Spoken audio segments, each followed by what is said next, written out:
tried to earn what you gave for free. Build my own chains while chasing dreams. I knew the truth, yet I lost my way, fighting the shadows day after day. The harder I ran, the weaker I became, calling your holy, precious name. There's a war inside I cannot win, a heart that longs yet falls to sin. Who will rescue me? Who will set me free? I hear your voice calling over me. Jesus, you broke every chain. You carried my sorrow, my guilt and my shame. I'm not who I used to be. Your grace has rewritten me. No condemnation, no separation. Your spirit is breathing new life in me. I once was bound, now freedom is found. Jesus, my victory. The law revealed what I couldn't hide, broken places deep inside. Every failure, every scar couldn't stop your loving heart. You saw beyond my darkest night, spoke new hope into my life. Where sin had written my history, your cross became my victory. Who will rescue me? Only Christ in me. Now your spirit lives inside of me. Jesus, you broke every chain. You carried my sorrow, my guilt and my shame. I'm not who I used to be. Your grace has rewritten me. No condemnation, no separation. Your spirit is breathing new life in me. I once was bound, now freedom is found. Jesus, my victory. When I am weak, you are strong. When I can't stand, you hold me on. When I fall, your grace remains. Mercy louder than my shame. I am yours, you call my name. Your love forever will remain. No more fear, no more night. You have brought me into light. Jesus, you broke every chain. You carried my sorrow, my guilt and my shame. I'm not who I used to be. Your grace has rewritten me. No condemnation, no separation. Your spirit is breathing new life in me. Death has lost, love has won. The battle's over, the victory's won. I could not save myself, but you came running. I could not change my heart, but you kept loving. Amazing grace, amazing love. Goedemorgen.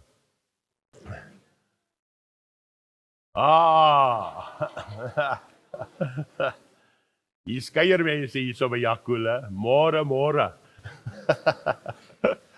En ons sal net 'n doop ook hê, dat kan hulle kom kyk. Dis 'n wonderlike voorreg om by die koue hier te wees, saam te beleef dat die Here teenwoordig is. Ons harte is warm oor die bokke en ja, klomp mooi goed wat gebeur het. Ja, aan die ander kant is ons hart ook maar seer as ons kyk na die immigrant en dit wat in die land aangaan. Moet ons regtig bid, moet ons help, moet ons ondersteun so ver ons kan. Dit raak ons almal. En daarom nooi ons julle uit om vanoggend deel te wees aan ons erediens of hier sit of aanluister oor die wêreld heen. Beleef ons die lewende Here hierso. Hy is deur sy gees hier teenwoordig en daarom deur die woordverkondiging, deur dit wat ons gaan sing, ons gebede, die doop, 'n teken wat ons gaan beleef as gemeente, kom die Here en sê ek is altyd hier by julle. En jy is nooit alleen nie. En daarom gaan ons voor met 'n gebed, dan gaan ons die dankoffers doen, die jaarstaan deur die werk van die gemeente gaan en dan gaan ons rustig aan by die diens. Here God, wat 'n wonderlike voorreg om hier snoesig warm by mekaar te wees, dat ons regtig mekaar het om met ons broers en susters en kinders van die lewende Here is. En as deel van hierdie goddelike familie kan ons sê ons loof en ons prys U. Deur ons teenwoordigheid hier of waar mense sit of lê of op pad is en inluister ook na hierdie diens, weet ons U is ons lewende Here. U bind ons saam met die liefde. En Here, daarom as ons kyk vanoggend ook na hoe lyk ons lewe, dan weet ons ten spyte van alles wat verkeerd is, alles wat stikkend is, alles wat krom is, alles wat seermaak, is U daar teenwoordig en U wil ons ook lei elke dag in die waarheid deur U Gees. En daarom pleit ons ook dat hierdie erediens 'n diens sal wees tot U eer. Raak ons elkeen aan deur U teenwoordigheid in hierdie heilige oomblikke. Amen. Geliefdes, genade, barmhartigheid en vrede van God ons Vader in en deur Jesus die Here. Goeiemôre. Dit is so 'n voorreg om babatjies te doop, want ons doen dit deesdae te min. Ek het dit al gesê, maar 'n klompie jare terug het ons 'n kerkraadsbesluit geneem dat ons nie meer as 12 babatjies op 'n Sondag moet doop nie, want dan spandeer ons te veel tyd aan doop. En nou soek ons babatjies, so as julle babatjies het, bring hulle, ons wil hulle doop. Ek wil vra dat die Lou gesin vorentoe kom, dat ons vir Willem kan doop. Baie dankie.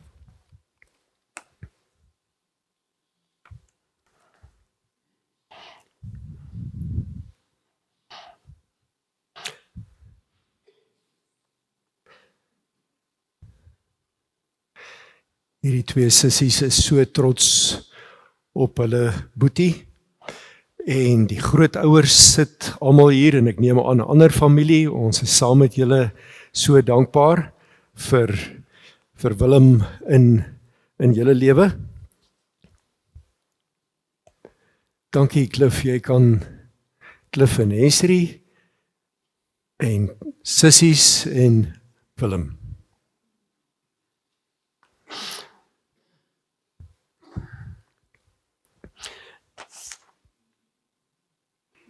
So in ons doopformulier sê ons eerstens, as ouers hier kom staan, as 'n familie ook hier is om te ondersteun, dan doen julle dit omdat julle afhanklik is.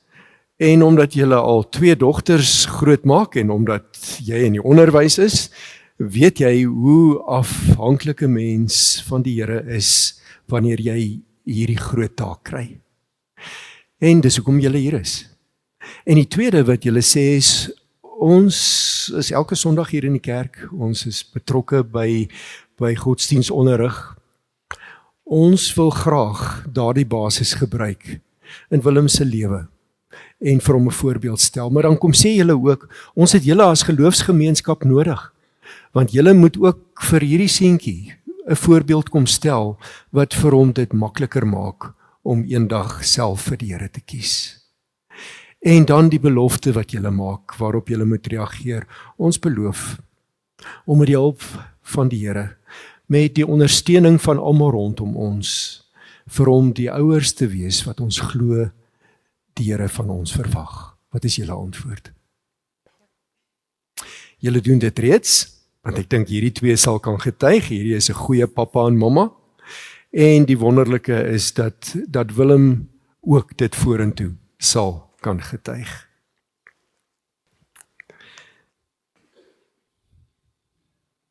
Dankie Loot, hierdie water is bietjie warm gemaak. Willem, Petrus, Lou, ek doop jou in die naam van die Vader. Het is lekker warm. En die Seun en die Heilige Gees van God. Kom ons bid saam. Liewe Here, dankie vir Willem. Dankie vir hierdie gesin. Dankie dat daar 'n groter familie en vriendekring is wat lief is vir hierdie gesin, wat lief is vir Willem en op die pad vorentoe vir hom leiding gaan gee, liefde gaan gee en vir hom gaan help met die keuses in sy lewe. En ons gaan so bly wees as hy op hierdie lewenspad ervaar dat U met hom 'n genadepad, 'n liefdespad stap. En dat hy eendag sal kan getuig, ek is so dankbaar dat ek deel van hierdie gesin is. Ek is so dankbaar dat die Here deel van my lewe is. Amen. Julle weet ons gee die doopkers wat julle altyd hier in die koue winter moet aansteek en vorentoe vir hom vertel en dan kan julle help vertel hoekom hy gedoop is. En ook 'n doopseël wat julle kan bære en op die pad vorentoe vir julle ook as herinnering teken dien. Terwyl hulle hier staan en sommer terwille van die groter familie, kom ons sing vir hulle, ons aanvaar jou met die liefde van ons Heer. Frikkie het gesê ons doop min, so ek noem, dat alle jong egpare of alself 'n bietjie ouders, na die tyd in die konsistorie by mekaar kom vir 'n spanpraatjie. Jy weet, dit kan help baie keer soos in rugby. Laat ouens se verhouding verander en ja, dis lekker om kinders te doop. Ek dink dit is wonderlik om iets te beleef van die lewende Here. Die afgelope tyd preek ons as predikante juis oor Romeine, een van die mooiste boeke, maar ook een van die moeilikste boeke, een van die mees teologiese boeke in die Bybel kan jy eintlik sê.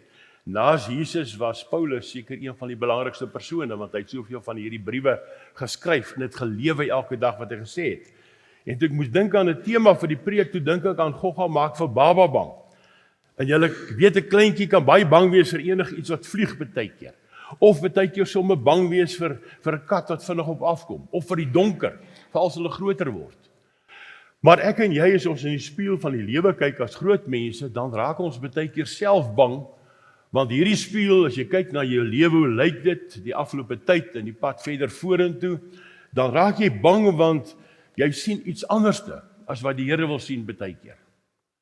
En daarom dink ek is so belangrik as jy by die huis kom en jy gaan lees die rapport aanlyn of jy gaan kyk na die punte wat die ouens gekry het na gister se wedstryd, dan sê ons altyd hierdie persoon het baie goed gespeel. Of kyk, hierdie een het baie vrot gespeel. Dink nou net self, jy's 'n springbok en jy moet wêreldwyd hierdie punt sien wat teen jou toegeken is na Saterdag se spel. Dit kan baie vleiend wees, maar dit kan hartverskeurend ook wees. Dit was miskien net jou afdag. En dan kry ek hulle baie keer jammer, die wat goed gespeel het, kry 'n sterretjie, 6, 7, 8. En die ouens wat nie so goed gespeel het, die kry gewoonlik dan so 5 of 6. Dis daarmee 'n 0 nie. Ek het nog dit nie gesien nie. Maar ek het ook nooit, dink ek, gesien dat iemand 'n 10 kry nie. 10 uit 10. Hoekom nie? En ek dink dit is waaroor hierdie gedeelte gaan, wat ons gaan bietjie oordink, hoe God met mense werk en hoe mense met God werk en in hierdie verhouding staan en hoe ons elke dag moet optree daar buite. Ek dink as jy rugby speel of enige sport is daar honderde reëls. Baie keer soos hulle sê te veel reëls. As jy rugby speel, moet die afrigter, moet die spelers daardie reëls ken. Presies ken.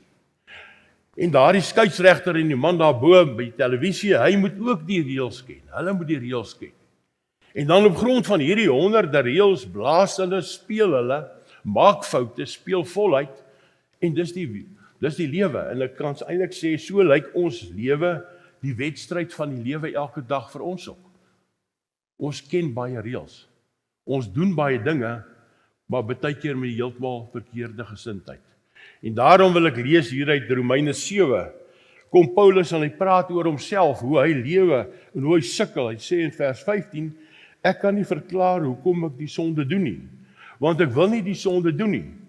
Tog doen ek die dinge wat my hele wese, dit wat ek haat, ek doen dit elke dag. Juis om hierdie rede is die wet nodig en goed. Dit wys immer vir my, dat die lelike dinge wat ek doen verkeerd is. Dit is teen God se wil. Ek is nie in beheer van my eie lewe nie. Sonde speel oor my lewe baas. Ek weet al te goed, dat ek 'n sondaar is. Nêrens in my liggaam skuil daar 'n enkele stukkie goed nie. Want ek wil bitter graag goed doen en reg lewe. Maar ek kry dit eenvoudig nie reg nie. Die goeie dinge wat ek wil doen, dit doen ek nie. Maar die lelike dinge wat ek nie wil doen nie, dit doen ek. Iets groots is in my lewe verkeerd. Dis nie meer ek wat in beheer is van my eie lewe nie. Nee, die sonde is my baas. Dan vers 24, wat 'n patetiese mens is ek nie. Ek leef in die doderyk. Wie kan my uit hierdie gemors verlos, waarin my liggaam vasgevat is? En dan sluit hy hierdie gedeelte af, God dank. Daar is wel iemand wat my uit hierdie doodsbestaan kan bevry. Sy naam is Jesus Christus. Hy is ons Here. Tot sover die skriflesing. Ek dink dit is so hartseer baie keer as ek en jy na onsself kyk in hierdie spieël en dan kom hy en sê ek en jy soos hy sukkel met die lewe. As jy nie sukkel met die lewe en al die reëls wat gestel is nie, dan kom jy agter daar's iets fout in jou lewe. As ek en jy maar net lewe, dan kom Paulus en sê maar onthou ek Paulus wat hier skryf is maar 'n gewone mens. Hy was 'n korterige mannetjie, hy's baie keer bietjie kwaai gewees. Hy het die wet van die Here, die Ou Testament geken. Hy was 'n fariseer, hy was opgelei daar. Hy was so passievol oor God in die Ou Testament en die wet van die Ou Testament dat hy die vroeë Christene vervolg het. Julle ken die verhaal. Hy het 'n brief gehad wat gaan sê, gaan haal hierdie klomp Christene uit, hulle is op die verkeerde pad.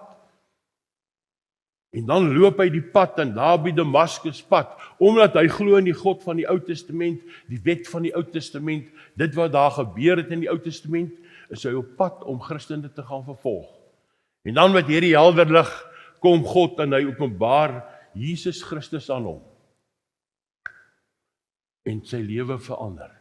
Hy word van 'n godsdienstige Jood, word hy nou 'n Christen, iemand van die weg, die ander weg, die weg van Jesus Christus.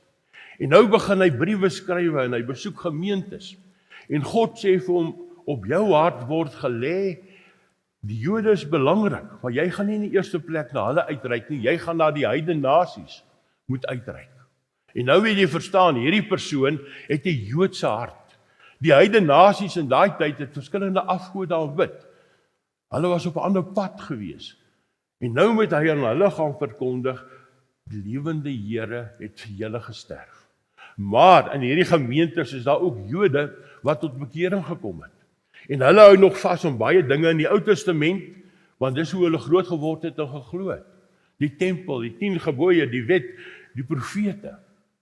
En nou moet Paulus kom en saam met hierdie mense pad loop en vir hulle sê, maar kyk, hier's 'n nuwe pad, 'n ander pad. En dan lees jy in hierdie Romeine brief, die eerste 8 hoofstukke gaan juis oor, waar kom al hierdie verkeerde dinge, die sonde vandaan? Hoekom is die wet so negatief? Dan die volgende paar hoofstukke 9 tot 11 gaan juis oor God wat kom en sê, ek klee hierdie Joodse godsdiens, hierdie wet anders in. Ek wil vir julle vrymaak. En dan 12 tot 15 gaan juis so moet julle elke dag as Christene lewe. God is aan die werk deur hierdie profeet van hom, ek kan sê hierdie man wat elke dag lewe tot sy eer. Paulus wat die verskil moet maak. En nou is dit interessant, as jy gaan kyk na hierdie gedeelte, dan gaan dit amper oor die werk in die werkswinkel van die sonde. Hierdie hele gedeelte gaan oor God wat kom en praat deur Paulus en sê, die Heilige Gees het gesê, jy moet neerskryf. Onthou van Adam af, het dinge verkeerd geloop, sê Paulus. Hy sê, daar by Adam het die sonde in die wêreld gekom. Dinge het verkeerd gegaan. Die mense is van God afgesny. Dis wat sonde beteken, ongehoorsaamheid. Die mense is afgesny deur hierdie oersonde. En as daar afsnyding is, dan is daar straf. Ons weet, Adam en Eva gaan uit die paradys uit. Daarna is daar moeilikheid in die wêreld, want daar is sonde. Hierdie erfsonde, hierdie oersonde is daar. En dan kom hy en sê, die dood is die eindpool van hierdie sonde. Jy gaan dood sonder God, as jy lewe asof God nie daar is nie. En dan, hy sê baie belangrik, daar's oordeel, daar's straf, as daar sonde is. God kyk na hierdie sonde, en sy hart is seer. En vyandskap, ons weet wat gebeur in die Ou Testament, Adam en Eva, direk uit die tuin uit, in een seun slaan die ander dood. Daar's krisis in hierdie wêreld. En dan kom God en sê, hier is die wet. Hier is 10 woorde, waar volgens julle kan lewe. Ek wil julle vrymaak. Ek wil julle vrymaak om anders te lewe, hierdie verhouding te herstel. En dan weet ons, in hierdie werkswirking van die sonde, word die sonde net meer elke dag. Dan kom Paulus in hierdie gedeelte en sê, ek Paulus kan nie die goeie doen nie. Ek probeer elke dag reg lewe. Ek probeer elke dag goed doen. Maar hierdie wet die binne in my, hierdie ou natuur, iets van hierdie erfsonde, vat my op 'n ander pad elke dag. Ek is vasgevang op 'n ander manier van lewe. Dit wat ek wil doen, doen ek nie, maar die slegte wat ek nie wil doen nie, dit doen ek. En dan sê ek, elendige mens, ek maak elke keer die verkeerde besluite. En as jy mooi kyk wat hier aangaan, dan sê hy eintlik hierdie wet van God is so goed. God het hierdie wet gegee by die berg, en die volk het hierdie wet gevat en gesê, dit is so mooi en belangrik. En daar's 10 woorde, die 10 gebooie, hiervolgens moet julle lewe. Maar die wet het vir hulle net iets geword, 'n klomp reëls. Dis soos die rugby spelers. Jy mag nie dit nie, jy moenie dit nie, jy bal los, jy mag nie so skop nie, jy mag nie so tackle nie. Dis 'n klomp reëls wat daar gestel is, en hulle kyk eintlik maar daarna, en baie keer tog in die spieël as jy egte Jood is of later 'n Christen geword het, maar hierdie wet hou jou gevange. Jy kan nooit daaraan voldoen nie. Jy kan nie 'n 10 uit 10 kry nie. Nie soos 'n springbok of jy sommer by die skool 'n 10 uit 10 kan kry of 'n 100% kan kry nie. Dit kan nie gebeur nie. En nou kom hierdie gedeelte en sê, ons is vasgevang in hierdie wet. Dit het iets geword, 'n ding geword. Toe God die wet gegee het, het hy gesê, dit is my hartklop. Die eerste 4 gedeeltes van hierdie wet, die eerste 4 woorde, gaan oor my as God. Ek is die grootte God, die gans andere God. Ek wil hê jy moet my lief hê. En dan sê hy daar, ek eis onverdeelde trou. Die ou vertaling het gesê, ek is 'n jaloerse God. Dis hierdie God wat die wet gee, sê, jy mag net vir my lief hê. En liefde kan nie teenoor iets wees nie. 'n wet, 'n koue wet wat die woorde daar staan nie. Nee, liefde gaan oor iemand. Dit gaan oor God. God wat sê, ek eis onverdeelde trou. Ek eis dat jy in 'n persoonlike verhouding met my staan. As dit waar is, dan raak hierdie wet wat ek vir jou daar in die Ou Testament gegee het, hier in die Nuwe Testament, van liefde vir God en die naaste, dan raak dit 'n leefwyse. Dis nie iets daar ver, iets op skrif, iets wat jy net elke dag uit jou kop uit moet sê, doen, anders dan kan jy pak slaan nie. Nee, hy sê dit gaan oor 'n verhouding. En nou kom Paulus en sê, hier in my gees is daar hierdie, ek wil die goeie doen, maar ek doen dit nie. Die slegte is daar, maar daar is so ietsie van hierdie God, wat in my oorgebly het. Semen religieus. Dit gaan oor 'n goddelike sprankie in elke mens. God kom en sê, hier is iets goddeliks nog steeds teenwoordig. En nou sê hulle, jy ken baie keer hierdie metafoor van die wit en swart hond. Paulus kom eintlik en sê, hier binne in my Paulus woon hierdie 2 nature. My eie ek En dan God se Gees wat hom wil vrymaak, die nuwe wet van 'n persoonlike verhouding. En hulle beklei elke dag, die goeie wat ek wil doen, doen ek nie, want hoekom? Ek gee hierdie swart hond, die negatiewe, die sondige, gee kos. En as ek hierdie hond kos gee, dan word hy groot en sterk, en die arme wit hondjie bly klein. En as hulle beklei, wie wen? Die swart hond. En nou kom Paulus en sê, nee, ek wil nie meer so lewe nie. Hierdie swart hond moenie elke dag wen nie. Ek wil God se Gees hierdie wit hond laat wen. En nou kom hy en sê, ek wil vasgevang word in die kragveld van die Heilige Gees. God se Gees skryf 'n nuwe wet vir my. My hart verander. My toestand voor God verander. Ek lewe nie meer hierdie honderde reëls nie. Ek lewe net in 'n persoonlike verhouding van liefde, van omgee. Vir God, sy mense en vir myself. En nou is dit eintlik mooi as jy gaan kyk. Aanvanklik het dit gaan oor ek. Paulus sê ek. Toe gaan dit later oor die wet. En nou gaan dit oor 'n verhouding. Ek, die wet is nie belangrik nie. Dis nie die fokuspunt nie. Dit gaan oor God en 'n persoonlike verhouding. As ek en jy vasgevang word deur hierdie groote God, deur die Gees, Romeine 8 gaan verder oor die Heilige Gees wat deur in ons werk, dan sê hy, dis so belangrik, dit gaan oor redding. Hierdie Heilige Gees maak ons vry. In daardie tyd, as 'n baba gebore word, en spesifiek, as babas gedoop word, dan word hulle gedoop in die naam van die Vader en die Seun en die Heilige Gees. As 'n groot mens, 'n Jood of 'n Romein of enige heiden tot bekering gekom het, het hulle baie keer 'n ritueel gehad, 'n gat gegrawe, die Christene, hierdie persoon en gesin wat tot bekering gekom het, in hierdie gat gesit, takke oor hierdie gat gepak, en dan 'n dier geslag, soos in die Ou Testament, 'n offer gebring, amper kan jy sê, en hierdie bloed het deur hierdie takke geloop, en op hierdie mense neergekom, dit het hulle skoon gewas, 'n teken van die bloed van Jesus wat mense skoon was, het hierdie ritueel aangedui. Die doop vanoggend, soos Frikkie gesê het, Jesus kom en sê, dis my bloed wat jou skoon was, wat jou inlyf deur daardie ritueel. Hier in die Nuwe Testament is jy ingelyf by hierdie Christenmense. Jy ontvang redding. En dan kom hy verder en sê, jy kry vryspraak. God kom en sê, vergifnis beteken, hier's 'n voeltjie in my hand, ek vergewe al jou sonde. Ek laat hierdie voeltjie vry, hy vlieg weg. Ek was alles silwer skoon deur die bloed van Jesus Christus. Paulus gaan verder en sê, as dit gebeur, dan kry jy die ewige lewe.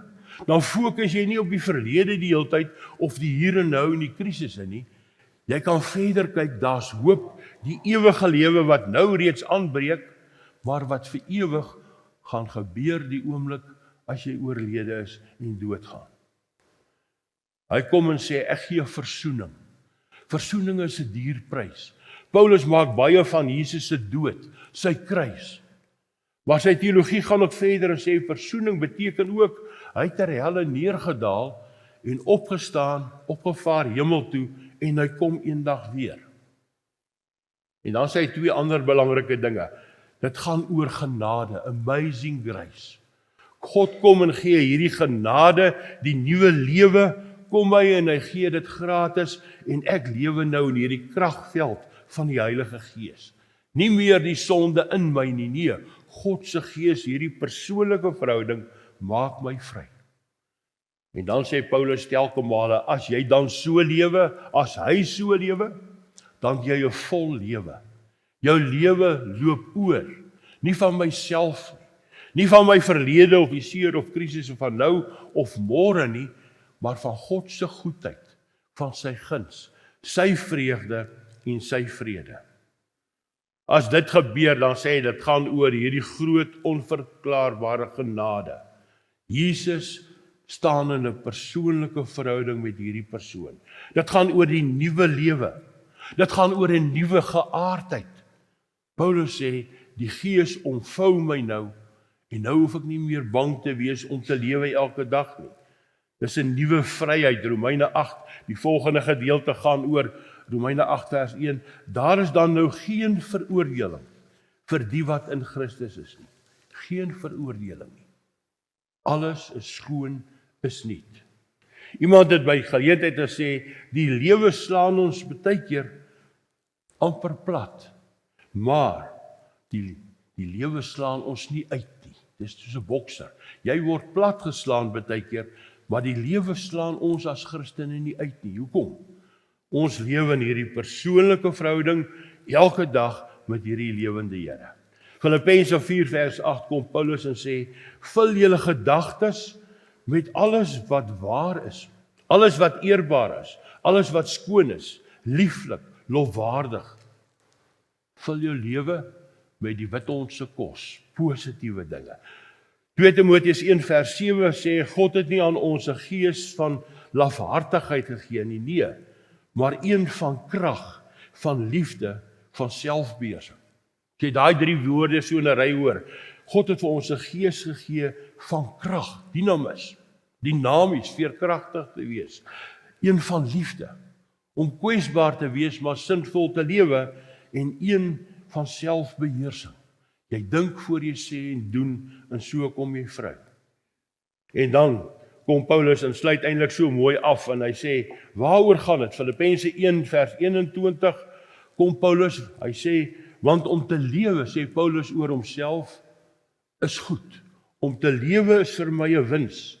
Om te sterwe is 'n baie groter wins.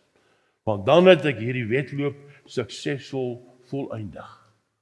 Hierdie geleesde gedeelte daar, die laaste vers 25, sê hy aan God die dank. Daar staan so mooi, God dank. Daar is wel iemand wat my uit hierdie doodsbestaan kan bevry. Sy naam is Jesus Christus.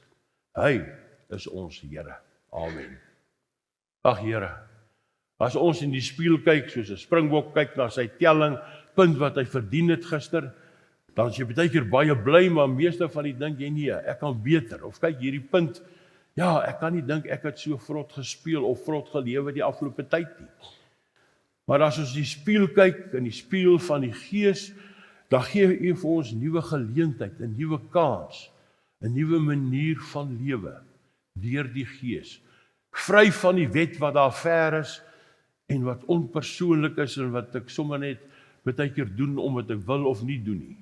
Dan raak die wet persoonlik, deel van my lewe elke dag, want die Gees kom oortuig my van die waarheid. Die Gees lei my in die waarheid. U kom en maak my 'n nuwe mens. En daarom kan ek dan soos Paulus ook sê, ek is tot alles in staat deur Christus wat my krag gee in hierdie persoonlike verhouding tussen my en hom elke dag. Kom en lei en seën ons op hierdie reis verder vandag in hierdie vakansietyd en ook tot ons almal weer saam is hier en waar ons ook al is, omvou ons met U liefde en genade. Amen. Mag die Here jou seën met ongemak oor maklike antwoorde, halwe waarhede en oppervlakkige verhoudings, sodat jy die diepte van jou hart kan leef. Mag die Here jou seën met woede oor onreg, die onderdrukking en die uitbuiting van mense, so jy kan werk vir geregtigheid, vryheid en vrede. Mag die Here jou seën met trane wat jy stort vir mense in pyn, mense wat verwerp is en honger gaan slaap, sodat jy hand kan uitreik en hulle pyn en lyding en blydskap kan verander. En dan die mooi gedeelte, mag God jou seën met genoeg dwaasheid om te glo, dat jy 'n verskil kan maak in hierdie wêreld, sodat jy die dinge sal doen wat mense dink nie gedoen kan word nie. En dit bid ek in die genade van God ons Vader, wat by ons is elke dag, Jesus Christus se liefde en die Heilige Gees wat ons vrymaak en laat lewe tot sy eer. Amen.